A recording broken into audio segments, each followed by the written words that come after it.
Hello and welcome to this iMesh video. So since my last video, which was quite a lot of fun to make, so I'm in a kitchen. Oh, beep, beep. We have I is really love it. The kitchen we have is quite small, right?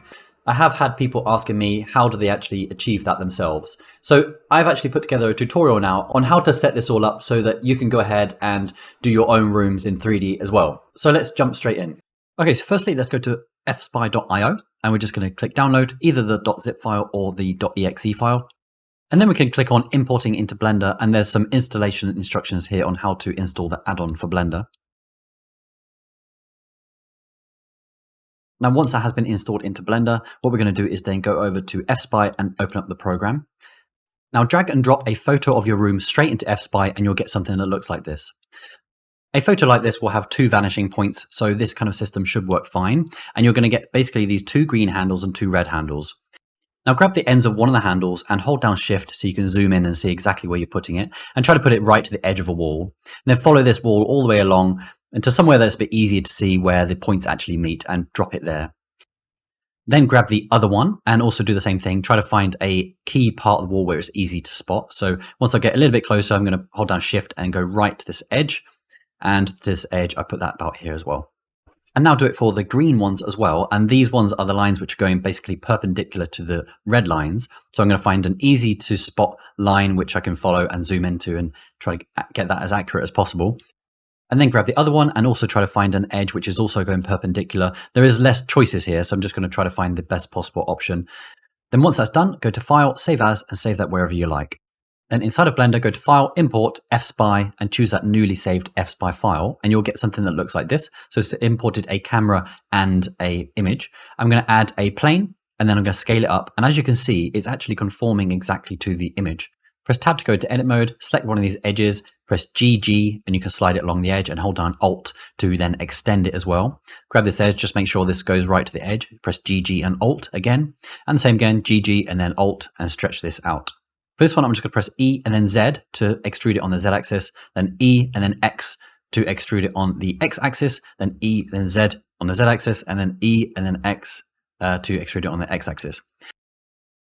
And basically what I'm going to do is just try to follow the shape of this room. So I'm just going to press E and then Z to go right up to the window, and then E and then X again. Just try to follow the edge of the shape of this room. And I already know that this part goes upwards and is space for a curtain basically, and then it comes back down again. And I'm just going to try to follow this edge all the way along. So let's extrude that out, and you can see that goes right to the edge of this door. Then I'm going to select two of these edges and press F and then SX0 to make sure that they're completely flat. This is behind the camera, so it's not totally important what this looks like, but it might be ideal to actually make this to your actual shape of your room. Now, while holding down Alt, I can click on this edge loop and it should select all of it. Then press F to fill in the face, and then that's going to be the basis for our shape. And then I can select with Alt click, and then I can select this loop as well and drag this out roughly to about the size of the room shape, and then press F to fill that face in as well.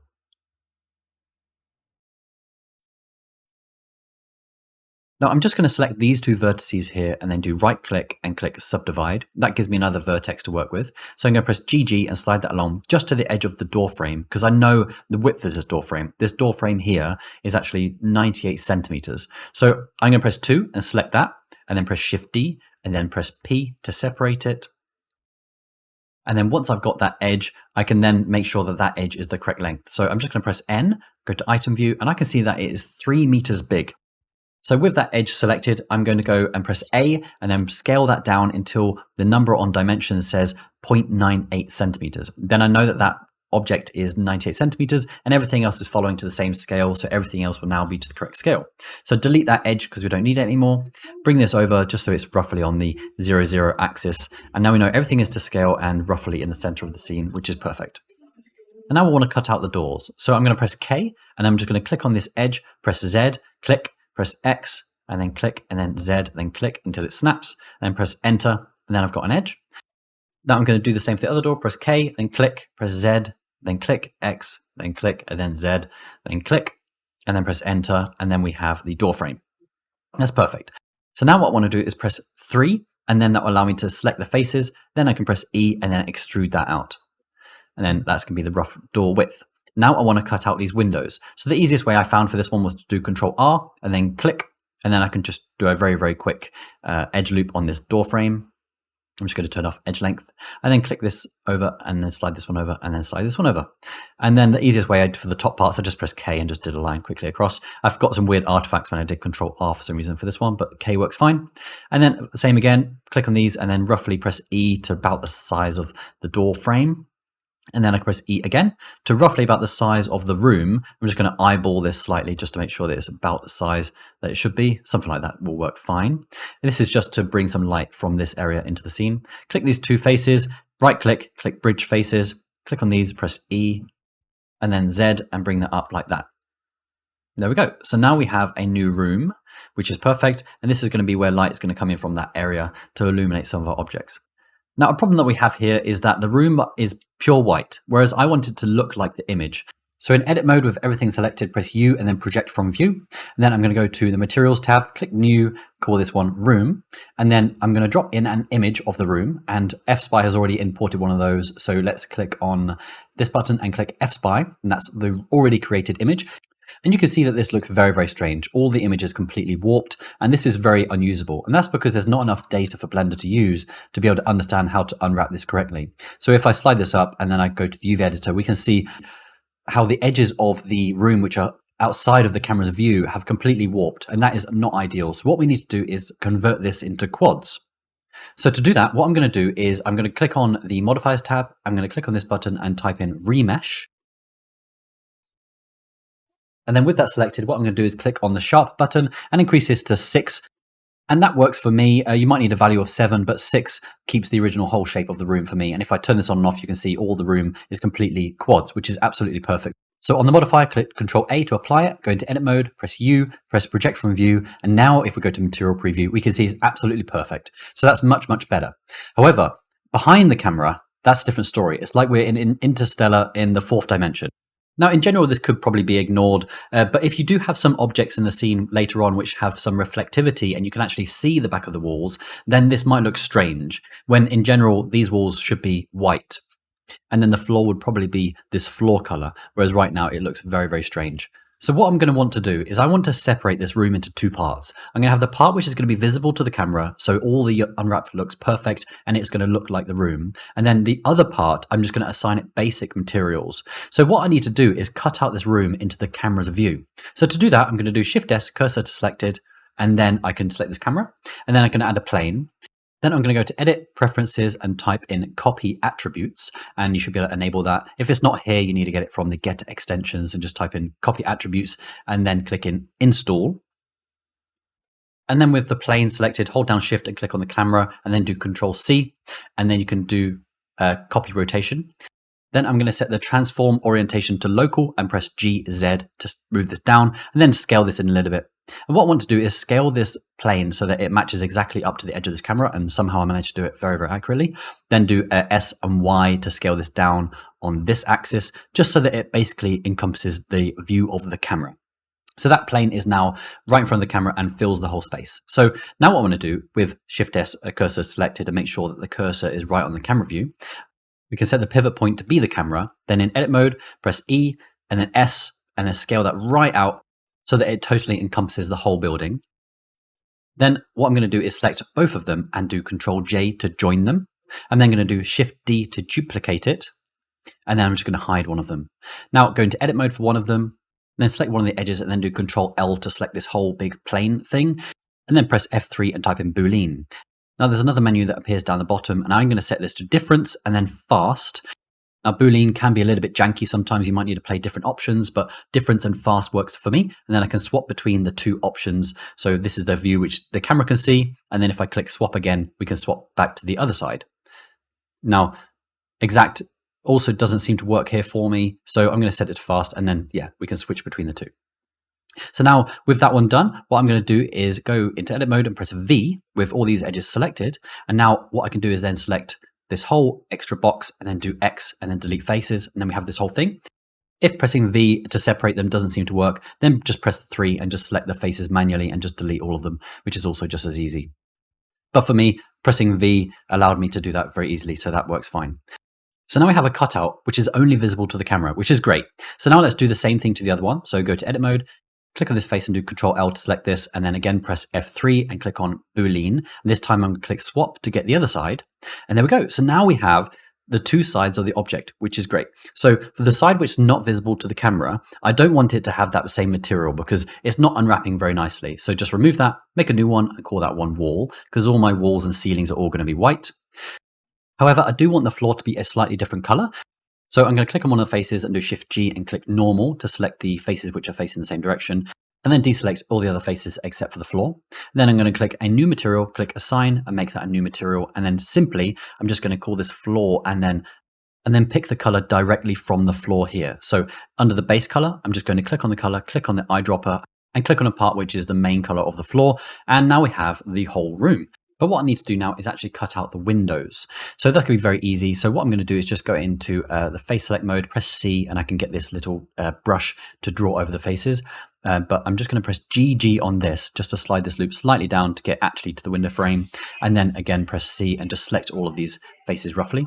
I do know in the real life that this wall actually does stop about here. So I'm just going to select these faces here. And then I can press X and delete those faces. And realize that you forgot to delete those faces on this part of the object as well. So I'm just going to select that object, go into local view, and then go to edit mode, and then just delete these faces quickly. And don't forget the centerpiece as well, and X, and then delete those faces. There we go. So that's perfect. So if we come out of local view now, and we can select both of these again, and then go into edit mode, and now we can delete roughly where the faces are going to be. In this case, because it's square, I'm just going to press B to bring up the lasso tool and just delete those faces. So now we have the windows. And the same thing for these. I'm just going to select roughly the faces for the window, just something like this. I'm just going to go into camera view to make sure that I actually have the right faces selected. So I think these don't need to be there. So let's delete just these ones. There we go. So now we have all the windows created.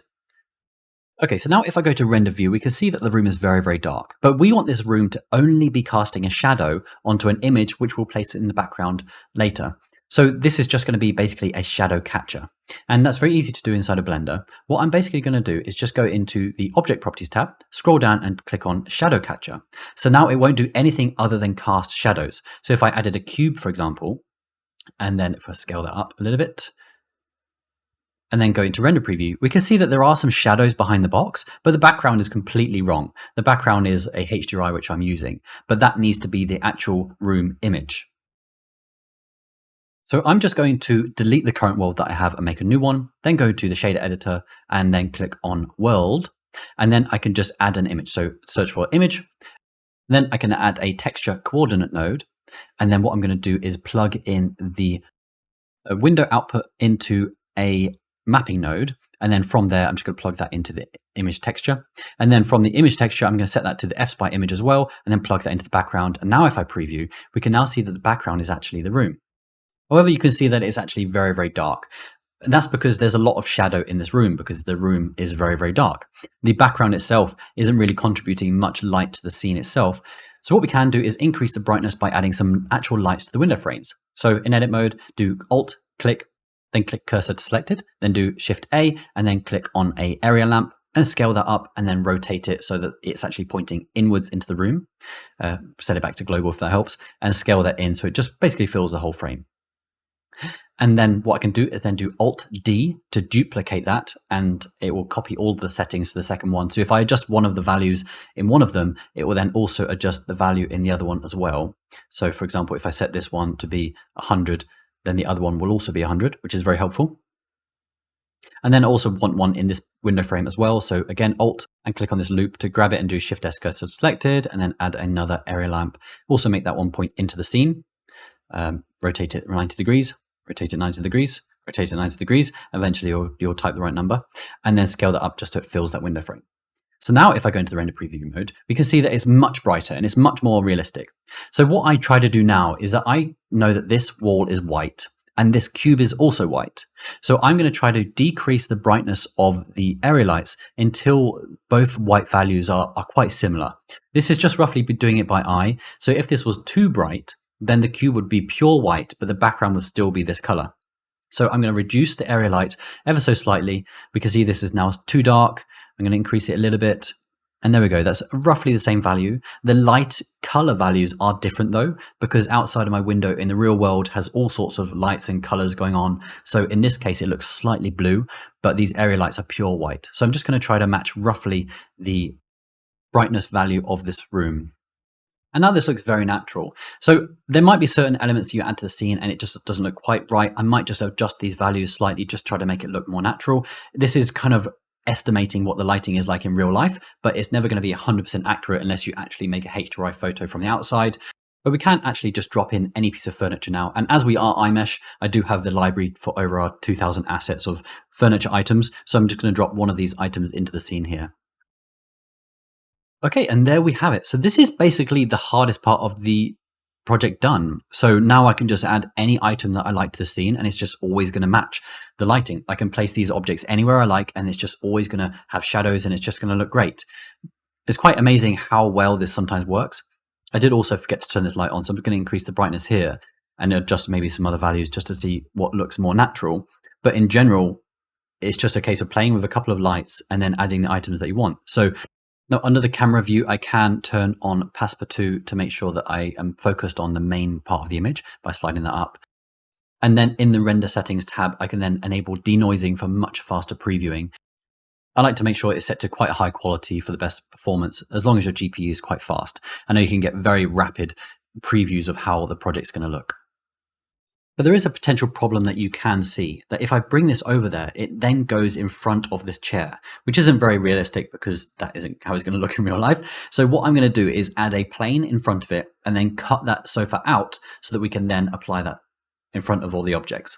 So if I add a plane, and then again, I'm going to click on the camera afterwards and then do Control-C and copy the rotation. And then again with a local transform orientation and bring that down a bit. Now I'm just going to select the main room and I'm just going to hide that for no distractions. And then in edit mode, I'm just going to press K with this plane and I'm just going to very carefully cut around this sofa. So obviously the more time you spend with this, the better and more realistic this is going to be. But I just did this very, very quickly. So there's some weird janky bits that go on, but never mind. Just cut all the way around this sofa.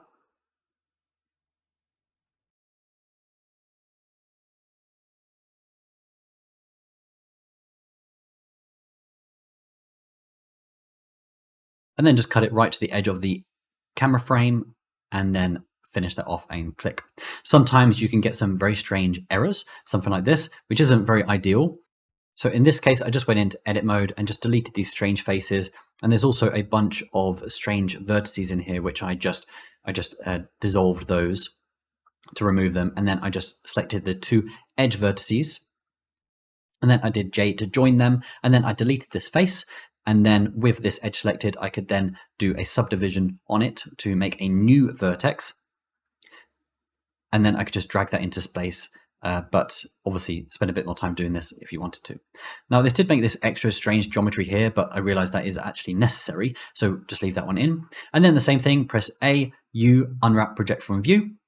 And then we can preview this just to make sure that it has actually unwrapped correctly. So let's do a material preview. And that has worked perfectly. But now if I go to render preview mode, we can see that the sofa is there in the right place, but it will actually be picking up the lighting from the scene, which isn't correct. I want this to just be like a pure image texture, whereas right now it's using the principal shader. So if I move this light over, you can see that affects this sofa. Whereas that sofa, the lighting is already baked into it because it is actually part of the original image. So I'm just going to make a new version of this material. And then go to object mode, delete that one and add a emission shader and then plug those in. And now what we'll be left with is just a pure image that was in its original form, which is perfect. So if I was to move these chairs over behind the sofa, it actually looks like it's going behind the sofa, which is great. Obviously, within reason, it might look a little bit strange here, but that actually looks like the table was pushed right up against the sofa. So that's a good way for the foreground objects just to cut them out, project the image onto it, and then it looks like they are just part of the scene. So that now works. So what I'm going to do now is actually add the kitchen from the actual tutorial and show you how I managed that. So of course I went to iMesh and got a pre-made kitchen for me, and I just shift right clicked and append that to the scene. And then I just made sure to bring it up on the Z-axis to make sure it's actually just about touching the floor. So that's perfect. I then did Alt-P to make sure that they all separated items, because currently if I move one of them, they all will move. And I didn't need this part, so I just removed that whole thing. Now, this is a pre-made kitchen, and it's all made exactly to the correct measurements with my business partner, Charles, who is an absolute kitchen guru. So all these parts are to the correct dimensions. So what I did was just basically cannibalize this because I know it works. And then I can just go to edit mode and bring all these vertices over. So it just basically fits what I want. Now I do know that I'm probably going to be modifying this in such a way that it's probably going to be making him cringe, but hopefully it's not too unrealistic for an actual kitchen. So then for these parts, I realized I just wanted 2 chairs, so I brought those over, and again, just cannibalized this whole thing and just moved them over to where I wanted to be. And there we have it. So then we have this kitchen element. I could then do a Shift G, select by collection to select that whole asset which I brought into the scene. I can then move that then over to where I want it to be. And now I just realized that the ceiling actually needs to be cut out as well. So currently the lamps are being cut off because I've got to bring that bit up. So it's very easy to fix. What I'm just going to do is go to the top view and just try to select these edge loops here. And I'm just actually going to grab these edge loops because it's not quite right in the right place, and then just press GG just to quickly slide these over a little bit, just so they're right up to the edge of this wall. And now I can just select all of these faces here and then extrude them up. Then just go into camera view just to make sure that it is actually lining up correctly to the original image. But what I can see here is that there is already a lamp in the scene. So what I did was in Photoshop, I just removed that lamp and made my own version so that then I can add any lamps I wanted to the ceiling. And not only that, because I then detached the sofa already to become its own part, I then also removed the sofa from the original image. So now I can move the sofa over if I wanted to, which is quite clever. I think that worked really well. These lamps are obviously not touching the ceiling, so all I needed to do was move those up a little bit.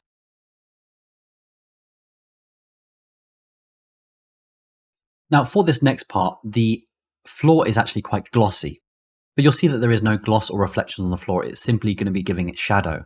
So what we can do is we can give it some gloss. So what I'm going to do is select this floor and do Shift G, select similar by normal. And I'm just going to deselect everything except for this main floor element. And then going to make a new material, assign that to the new material, and make a new version of that room. For this new material, what I'm going to do is make sure that the roughness is moved straight down. And then again, for this floor material, I'm just going to add the newly created image where I remove the sofa so that it's not going to be in that reflection, as you can see, just below the stools. And then that looks a lot better. Now, the reflections on this shadow catcher are quite subtle, but I think that they do add enough of an effect to show that it is glossy. Now, on the right-hand side, there are some slight problems in that the original image in the background doesn't have these stools. So the reflection on the floor from the window doesn't include the stool, but that's okay. It's such a small detail that I don't think you'll notice. I think the scene overall looks realistic enough because it's based on a real image that it's convincing enough to the eye to make you think it is real. Now for this back part, I'm just going to cannibalize this already created island to turn that into a cabinet. And I'm sorry, Charles, I know I'm cannibalizing your kitchen that you made so perfectly, and this is probably not going to be 100% accurate, but hopefully it's just going to look good enough for the purposes of this video. So I'm just going to delete all these parts which I don't need, and then I can go into edit mode and slide this part over. First, delete this edge here, and then I can go and there we go, slide this over again and make this part. Now this is quite deep, it looks like, so I might need to shorten this a little bit.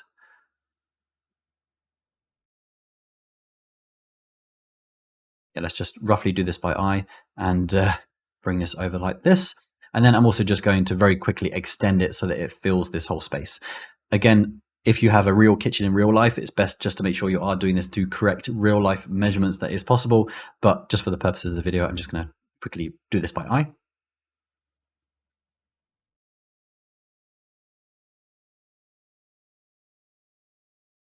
Okay, and that works really nicely. And now I guess we could just start adding some decorations. We are kind of limitless now at this point and what we want to add to the scene. We can add any items we could possibly think of. Obviously, in iMesh, we have thousands of assets which you can make use of. And in this case, I want a dining table set. So let's just drop in another one. I think this one looks good. Let's bring this up slightly just so it's in level with the table. And then I can do Alt-D to make a duplicate linked, and then do Alt-D again to make another one over here. And why not? Let's just make a third stool. So let's grab this one, do Alt-D, rotate it 90 degrees, and put it into place. And there we go. Now we have a 3-chair table. And over here, let's add something to the wall. I'm not really sure, maybe some storage shelving or something like that. And then we have a whole bunch, but something for the wall would be nice. I think that these clouds actually look really pretty, so let's just drop these into the place. Yep, that's exactly what I want to have in my kitchen. So nice kids clouds shelving. And then for this table, I could just add any decoration that I want. Yeah, I think something like this would be pretty good. And then over here, let's just add another random decoration item. I think plants always look nice. Let's drop this one in and we can scale it as big as we want. There we go. And because we made this room exactly to the right shape, I can click on any surface that I want.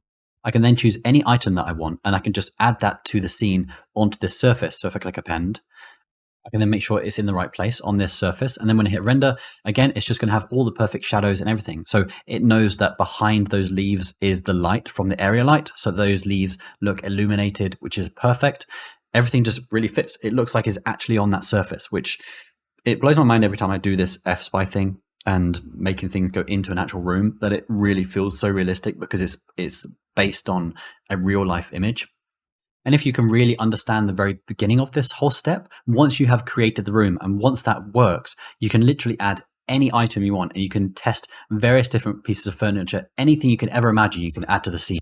In this case, I've just added a giant melon to the scene, and it really looks like this giant melon is on a kitchen in my dining table. I think this is just pretty crazy.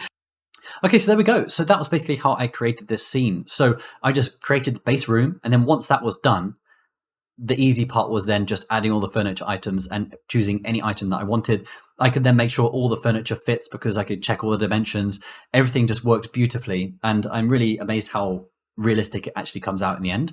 I'm sorry this was quite fast paced. The beginning process might seem complicated at start, but once you've done it a couple of times, it will seem like a breeze. There's only a set amount of steps that you need to do, especially the part where it looked like Interstellar. If you're not too bothered about what's behind the camera, you can completely ignore the step where you're cutting everything out. If you have any questions, as I did say, this was quite fast paced. If you have any questions, just drop it in the comments and I'll try to respond to any comments and any questions. We also have a Discord group. If you go to imesh.com, in the top right corner, click on the Discord, and we are more than happy to help you in Discord if you have any questions. So yeah, if any of you have any more ideas for what you would want me to help you with, then let me know and I'll try to make a YouTube video about it. But hopefully you've learned something about this and hopefully it gives you some ideas for what you can do to your own home. So thank you very much for watching. Do check out iMesh and make sure to like and subscribe, and I'll see you guys in the next video.